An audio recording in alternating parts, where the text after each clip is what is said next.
Assalamualaikum warahmatullahi wabarakatuh. Halo penikmat film, apa kabar kalian semua? Semoga kalian selalu sehat dan diberikan keberkahan rezeki ya. Di video pertama ini, kami akan memberikan review dari sebuah film yang ditulis oleh Ron Hutchinson, The Ten Commandments, atau film yang menceritakan tentang biografi Nabi Musa alaihi salam atau Moses dalam membimbing kaum Bani Israel menuju hidup yang lebih baik dan memerdekakannya dari kekejaman Fir'aun dengan 10 perintah dari Tuhan yang merupakan mukjizat terbesarnya. Sebelum memulai video ini, silahkan siapkan kopi panas dan selamat menikmati.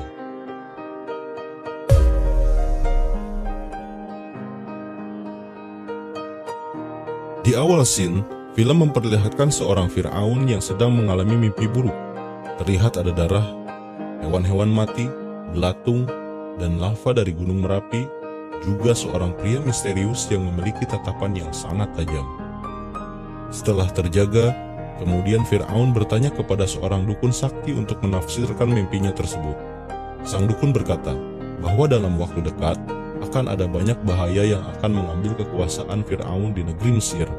Bahaya itu datang dari seorang anak laki-laki. Tak lama setelah itu, Fir'aun memerintahkan kepada seluruh pasukannya untuk membunuh semua bayi laki-laki baru lahir dari kaum pendatang. Scene beralih kepada seorang wanita di tepi sungai yang terlihat sedang menghanyutkan sebuah keranjang yang berisi seorang bayi laki-laki. Keesokan harinya, keranjang yang berisi bayi laki-laki tersebut ditemukan oleh seorang putri kerajaan, dan dia memerintahkan untuk merawat bayi laki-laki tersebut. Putri kerajaan tersebut kemudian memberikan nama Musa. Beberapa tahun kemudian, putri yang menemukan Musa juga melahirkan seorang anak laki-laki yang diberi nama Menerith, dan mereka dididik serta dibesarkan sebagai pangeran kerajaan bersama-sama. Tetapi selang beberapa waktu, sang putri memberitahu Musa bahwa ia bukanlah saudara Menerith, melainkan anak yang diadopsi dari kaum pendatang atau kaum Bani Israel. Di rumah orang tua asli Musa, ia diperkenalkan dengan kakak perempuannya Maryam dan saudara laki-lakinya Harun. Sebelum kembali ke istana, Musa melihat kaumnya memiliki nasib yang memprihatinkan, dan kemudian ia diajak berziarah ke makam Nabi Yusuf, nenek moyang yang membawa Bani Israel ke negeri Mesir. Tahun-tahun berganti, kini Musa kecil telah tumbuh menjadi seorang pemuda yang gagah berani dan memiliki kasih sayang kepada orang-orang yang tertindas. Sampai pada satu kejadian, dia menghentikan seorang pasukan Fir'aun yang menganiaya perempuan dari kaum pendatang, dan dengan tidak sengaja Musa membunuhnya. Kemudian ketika Fir'aun menemukan mayat salah satu pasukannya, Musa diminta Menerith untuk melarikan diri dari istana. Musa kemudian memulai perjalanan baru yang entah kemana akan dituju.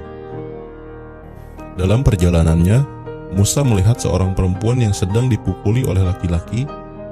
Hati Musa yang lembut tak terima kemudian menghentikan laki-laki itu untuk menyelamatkannya.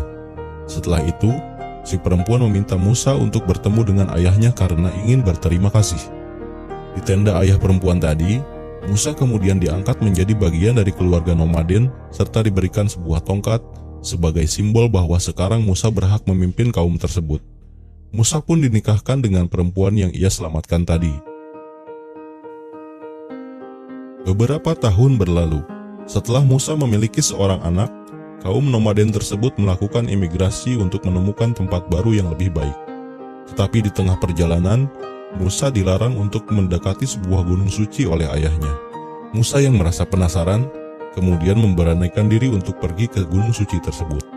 Setelah sampai, Musa dikejutkan dengan suara misterius yang membuatnya kesakitan. Suara tersebut mengatakan, "Aku adalah Allah yang telah menciptakanmu. Aku memerintahkanmu untuk kembali ke Mesir dan membawa kaummu untuk kembali ke jalan Allah." Musa menolak, tetapi Allah berkata bahwa Dia telah memilih Musa, dan katakanlah kepada mereka bahwa aku diperintahkan oleh I am who I am, agar mereka percaya, dan Allah akan memberikan mukjizat melalui tongkat Musa yang akan menjadi perantara pertolongan Allah. Setelah Musa kembali ke perkemahan dan menceritakan kejadian di gunung suci tersebut kepada ayahnya, Musa kemudian diminta untuk mengikuti perintah Allah agar kembali kepada kaumnya di Mesir dan menyelamatkan mereka. Sesampainya di Mesir, Musa bertemu kembali dengan ibu angkatnya dari istana. Dia mengatakan bahwa kamu tidak perlu lagi khawatir, karena Fir'aun tua sudah mati dan digantikan dengan Ramses sebagai Fir'aun yang baru. Musa diminta untuk kembali ke istana, tetapi Musa menolaknya. Musa kembali ke rumah orang tua aslinya dan bertemu dengan Maryam, kakak perempuannya. Maryam kemudian menceritakan bahwa orang tua mereka sudah meninggal. Di tengah percakapan, Harun kemudian muncul dan bertanya kenapa Musa kembali. Scene kemudian beralih di makam Nabi Yusuf. Musa menceritakan kejadian di Gunung Suci itu kepada saudaranya Harun. Dan Harun mengatakan bahwa tak ada seorang pun dari kaumnya yang akan percaya. Musa bersikeras bahwa ini adalah perintah Allah. Dan Allah juga telah memerintahkan Harun untuk membantu Musa dalam misi menyelamatkan kaum Bani Israel ini. Di tengah perdebatannya dengan Harun, kemudian Musa mengatakan bahwa ini adalah perintah dari I am who I am. Harun pun terkejut mendengar nama itu dan mulai mempercayai Musa. Musa dan Harun kemudian mengumpulkan para pemimpin dari Bani Israel untuk memulai misi dari Allah, yaitu keluar dari negeri Mesir menuju kemerdekaan. Misi dimulai. Musa dan Harun memberanikan diri mendatangi Ramses di istananya dan langsung meminta untuk membebaskan para budak dari kaum Bani Israel. Ramses bertanya dengan sombong, "Kenapa saya harus menuruti perintahmu, sedangkan saya sendiri adalah Tuhannya?"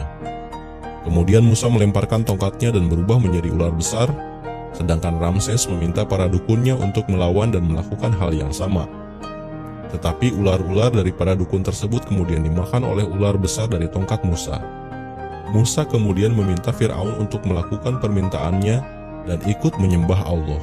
Jika tidak, dalam waktu 3 hari, maka Ramses akan menyesalinya. Musa dan Harun pun diusir dari istana. Setelah Fir'aun menjadi semakin kejam kepada Bani Israel, Musa kemudian meminta Harun untuk mencelupkan tongkatnya di sungai Nil. Seketika air berubah menjadi darah dan bencana pun dimulai.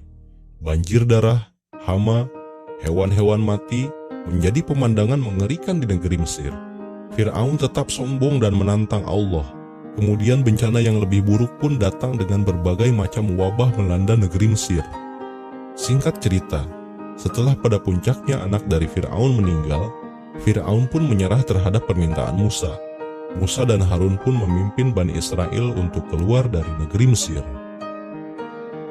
Fir'aun atau Ramses yang masih sakit hati dengan kematian anaknya, merasa lebih sakit hati karena melihat kaum Bani Israel meninggalkan negeri Mesir, dan kemudian berubah pikiran. Ia kemudian memerintahkan Menerith untuk mengejar kaum Bani Israel dengan pasukan bersenjata lengkap. Kaum Bani Israel yang melihat pasukan Fir'aun kemudian berlarian hingga mereka menemui jalan buntu. Di depan mereka ada lautan, sedang di belakang mereka ada pasukan Fir'aun bersenjata lengkap yang siap menyerang. Di sini mulai nampak sifat asli kaum Bani Israel yang mudah mengeluh dan menyalahkan orang lain dengan meminta pertanggungjawaban dari Musa. Namun Musa yang memiliki iman yang kuat berhasil meyakinkan kaumnya untuk tetap berjalan sambil berdoa kepada Allah. Di tengah keputusasaan Bani Israel, Musa kemudian mendekati tepi pantai dan memohon petunjuk dari Allah. Allah pun memerintahkan Musa untuk memukulkan tongkatnya ke atas laut dan